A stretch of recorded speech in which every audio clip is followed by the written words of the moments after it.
अमरीकी सदर का ईरान की तवानाई तनसीबात पर हमले 10 दिन के लिए मुअत्तल करने का ऐलान। कहा कि फेक न्यूज़ के बरअक्स ईरान से बातचीत जारी है और ईरानी तवानाई तनसीबात पर हमलों की डेडलाइन 6 अप्रैल तक बढ़ा रहा हूँ। वो ये इकदाम ईरानी हुकूमत की दरख्वास्त पर कर रहे हैं। ईरान के साथ मुज़ाकरात मुस्बत अंदाज में आगे बढ़ रहे हैं। उधर अमरीकी वज़ीर जंग पीट हेगिस ने कहा है कि अमरीकी अवाम अमन समझौते के लिए दुआगो हैं। अमरीका ईरान के साथ समझौते का खैर मकदम करेगा, वरना जंगों के फैसले किसी और तरह होते हैं। ईरान के पास ना अब नेवी है ना नेवी का कमांडर। अमरीका ईरान की फ़ौजी सलाहियतें ख़त्म करके यकीनी बनाना चाहता है कि ईरान एटमी हथियार हासिल ना कर सके।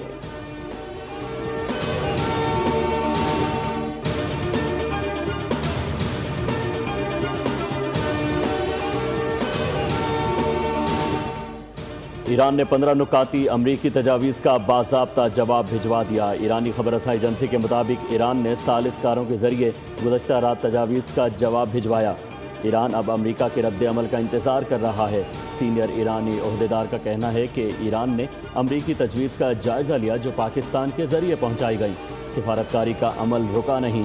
अमरीकी तजवीज़ यकतरफ़ा और गैर मुनसिफाना है। वाशिंगटन हकीकत पसंदी का मुजाहिरा करे तो आगे बढ़ने का रास्ता निकल सकता है। तुर्की और पाकिस्तान ईरान और अमरीका के दरमियान सालसी की कोशिशें कर रहे हैं।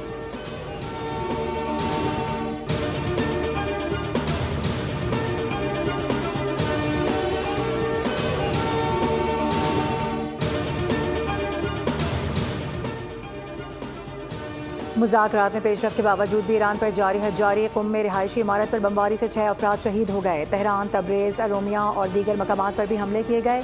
इसराइल का ईरानी पासदारान इनक़लाब के नेवी कमांडर अली रज़ा को शहीद करने का दावा। इसराइली वज़ीर दिफ़ा के मुताबिक अली रज़ा तंगसेरी आबनाए हुर्मज़ में बारूदी सुरंगें बिछाने और तजारती जहाज़ों की आमदोरफ़्त को रोकने जैसे इक़दामात में बराह रास्त मुलव्विस थे।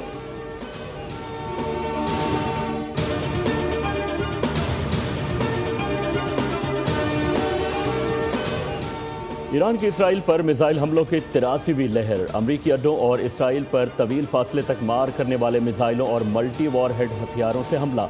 इसराइली शहर अशदोद में ऑयल स्टोरेज टैंक और डिपो को निशाना बनाया गया। ईरानी मीडिया के मुताबिक ईरानी फ़ौज ने हैफा में बहरी और ईंधन की तनसीबात पर हमला किया। क्लस्टर मिसाइल से तल अवीव के कई इलाकों में नुकसानात। मकबूजा इलाकों में ड्रोन से इसराइली हुकूमत के मुतादिद हसास मकामात को भी निशाना बनाया गया। हिज़्बुल्लाह ने इसराइल पर रॉकेट हमले तेज़ कर दिए। लबनान में इसराइली फ़ौजियों के गाइडेड मिसाइलों से निशाना बनाया। तर्जुमान ईरानी फ़ौज ने कहा कि जंग शुरू होने से अब तक 800 अमरीकी फ़ौजी हलाक और 5000 ज़ख्मी हुए, जबकि 1321 इसराइली फ़ौजी मारे गए, जबकि 17 अमरीकी अड्डे तबाह हुए।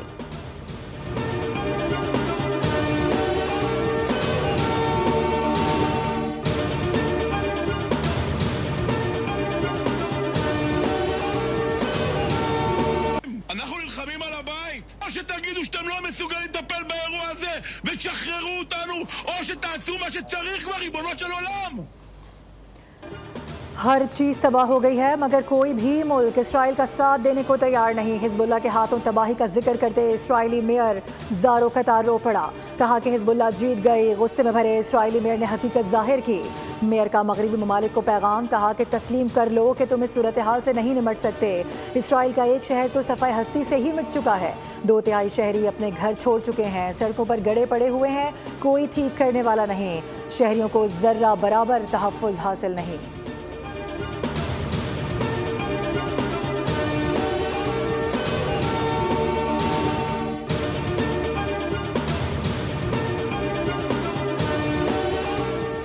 ईरानी हमलों के बायस खित्ते में अमरीकी अड्डे नाकाबिले रिहाइश बन गए। फौजी होटलों में मुंतकिल होने पर मजबूर हैं।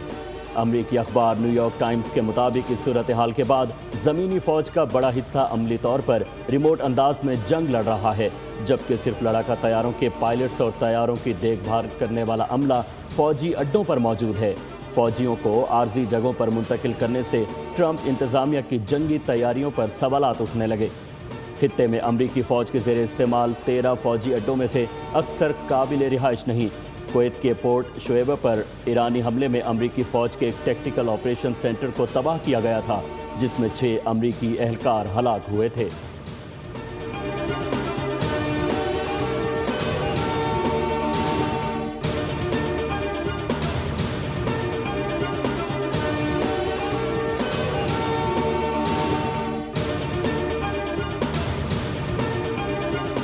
पाकिस्तान स्टॉक मार्केट में उतार चढ़ाव। 100 इंडेक्स में 1400 से ज़ायद पॉइंट्स की कमी। आलमी मंडी में खाम तेल की कीमतों में कमी रिकॉर्ड की गई। ब्रेंट क्रूड ऑयल की कीमत में $109 फी बैरल से कम होकर $106 हो गई। WTI $93, जबकि UAE मरबन खाम तेल $112 फी बैरल पर आ गया।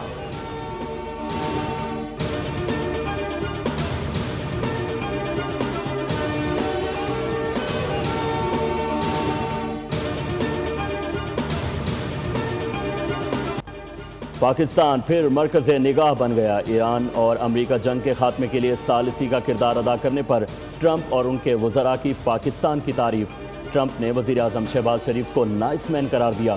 दावा किया कि ईरान ने बतौर तोहफ़ा 10 ऑयल टैंकर्स को आबनाए हुर्मुज़ से गुजरने की इजाज़त दे दी। उन पर पाकिस्तानी झंडे थे। स्टीव विटकॉफ ने काबीना इजलास के दौरान तस्दीक की कि ईरान के साथ मुज़ाकरात की राह हमवार करने में पाकिस्तान का मरकज़ी किरदार है।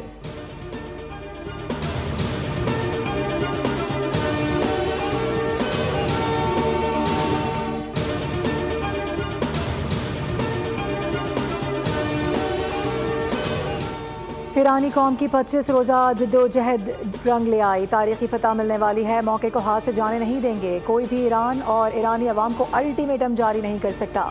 ईरानी स्पीकर मोहम्मद बाकर कालिबाफ की गुफ्तगू। कहा कि जंग फिर जंगबंदी और दोबारा जंग के मकरू तसलसल को ख़त्म करना है।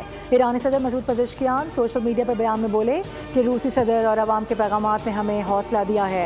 ईरानी अवाम की मज़ाहमत की बदौलत ख़ित्ते में नए रिश्ते कायम हो रहे हैं। ईरानी वज़ीर ख़ारजा अब्बास अराग़ची ने कहा कि ईरानी सदर जंग नहीं चाहते मगर झुकेंगे भी नहीं। पड़ोसी ममालिक अमरीका से दूरी इख्तियार करें। तेहरान ख़ित्ते में तबाहकारियों के अज़ाले के लिए मुआवजे का मुतालबा भी करता है।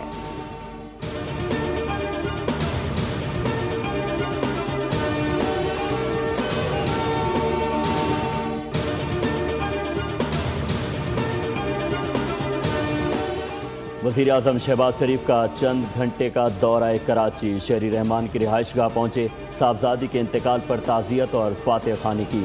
वज़ीर आज़म PP रहनुमा फरियाल तालपुर के घर भी गए। बेटी की शादी की मुबारकबाद दी। जिसके बाद वज़ीर आज़म वापस PF बेस पहुँचे, जहाँ MQM के वफ़द से मुलाकात की। मुजवज़ा आइनी तरमीमी बिल समेत दीगर इशूज़ पर बातचीत की। MQM की जानिब से 28वीं तरमीम लाने और 140A के हवाले से गुफ्तगू की गई। MQM ने कराची को विफाक की जानिब से तरक्याती पैकेज देने का मुतालबा भी किया। वज़ीर आज़म शहबाज शरीफ मुख्तसर दौरा मुकम्मल करके इस्लामाबाद रवाना हो गए।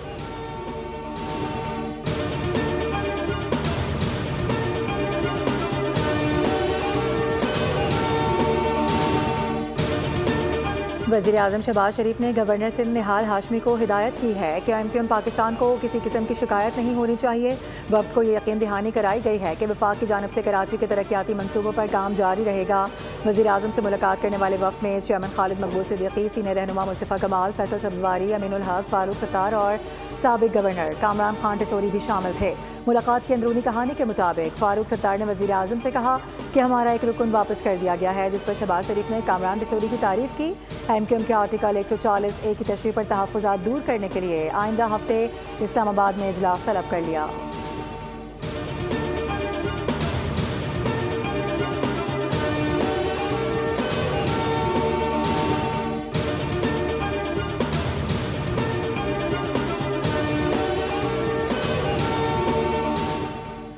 बानी PTI के साहबजादे का GSP प्लस पर बयान अफसोसनाक और गैर जिम्मेदाराना है। GSP प्लस जैसे हसास मामले पर गैर संजीदा गुफ्तगू कौमी मफाद के खिलाफ है। रहनुमा पीपल्स पार्टी शाजिया मरी कहती हैं कि ऐसे बयानात से पाकिस्तान की बरामदात और आलमी साख मुतासिर हो सकती है।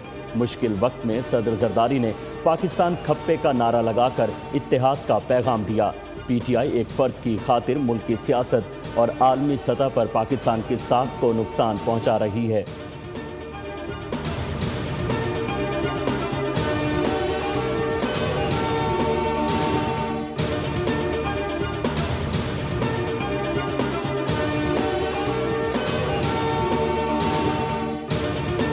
पाकिस्तान की जब पहले 2013 में जो यूरोप को एक्सपोर्ट्स थी वो 3.5 बिलियन थी और GSP स्टेटस मिलने के बाद और अब 2025 तक जो हैं वो तकरीबन 8 बिलियन US डॉलर हो चुकी हैं। ये लाइफलाइन है पाकिस्तान की एक्सपोर्ट की। एक्सपोर्ट पाकिस्तान की और GSP प्लस स्टेटस मईशत की लाइफलाइन है। एक्सपोर्ट से ही IMF प्रोग्राम से बाहर आया जा सकता है। हुकूमत GSP प्लस का दिफा करे। FPCCI के अहदेदारान की न्यूज़ कॉन्फ्रेंस। हुकूमत से लॉबिंग करने वालों के खिलाफ एक्शन लेने का मुतालबा कर दिया। कहा कि हम मुल्क की मईशत के लिए सीसा पिलाई दीवार की तरह खड़े रहेंगे। हुकूमत से दरख्वास्त है कि मामले को संजीदा ले। फील्ड मार्शल ने मार्का हक जीता, हम मार्का मईशत भी जीतेंगे।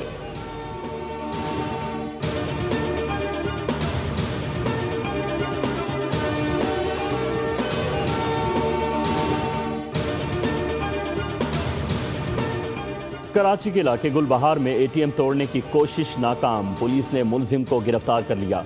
मुकदमा दर्ज। SSP सेंट्रल के मुताबिक मुलजिम ने ATM को तोड़ने के लिए पत्थर का इस्तेमाल किया। मशीन की स्क्रीन, कैश ड्रॉर्स और दीगर हिस्सों को नुकसान पहुंचाया। मुलजिम मोटरसाइकिल लिफ्टिंग के मुकदमात में भी गिरफ्तार हो चुका है।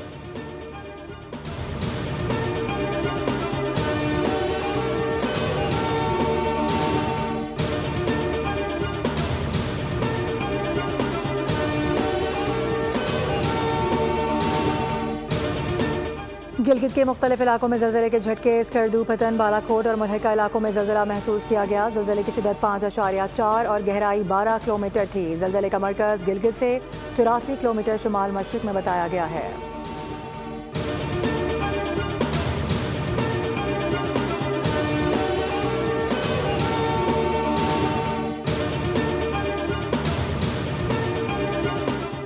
कराची में आज बारिश का कोई इम्कान नहीं। मतला जुज़वी तौर पर अबर आलूद रहेगा। महकमा मौसमियात के मुताबिक कराची में 28 और 29 मार्च को बाज़ मकामात पर गरज चमक और तेज़ हवाओं के साथ बारिश मुतवक्के है। इस्लामाबाद और गिरदोनवा समेत चारों सूबों के मुतादिद अजला में आज मतला जुज़वी अबर आलूद रहेगा। शाम को तेज़ हवाओं और गरज चमक के साथ बारिश मुतवक्के है। बाज़ मकामात पर जालाबारी भी हो सकती है।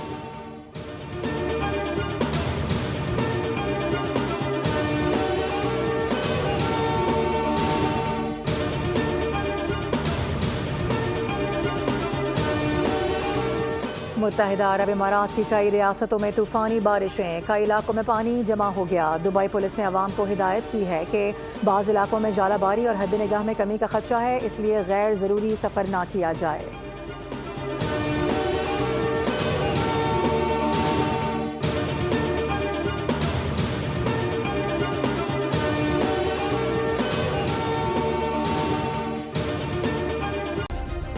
सब्सक्राइब करें और बेल दबाएं ताकि कोई खबर रह न जाए।